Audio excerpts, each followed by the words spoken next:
మహిళలందరికీ ఉచిత బస్సు. ఇది చాలా చిన్న హామీ వాస్తవం చెప్పాలంటే. సంవత్సరానికి మహా అయితే నెలకు 275 కోట్లు కావచ్చు. సంవత్సరానికి మహా అయితే 3,500 కోట్లు కావచ్చు. చాలా చిన్న హామీ వాస్తవం చెప్పాలంటే. ఎన్నికల మేనిఫెస్టోలో ఇది హామీ పెట్టాడు. ఫస్ట్ ఇయర్ అయిపోయింది, ఎగరగొట్టేశాడు.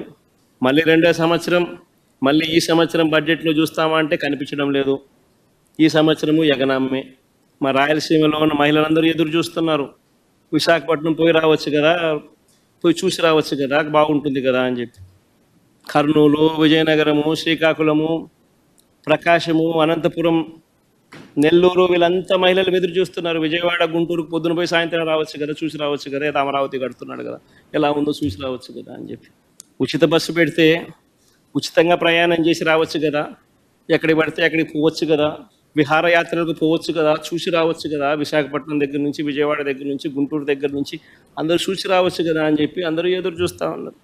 కానీ ఈ పెద్ద మనిషి ఏమో ఇటువంటి చిన్న హామీని కూడా నెరవేర్చడంలో మాత్రం ఈ చంద్రబాబు నాయుడు అనే వ్యక్తి తన నైజాన్ని చూపిస్తూ ఉన్నాడు. నేడు సంవత్సరం 3,500 కోట్లు ఇదే మహిళలకు బకాయిలు ఎగరగొట్టాడు, ఎగనామం పెట్టాడు. మళ్ళీ ఈ సంవత్సరం మరో 3,500 కోట్లు.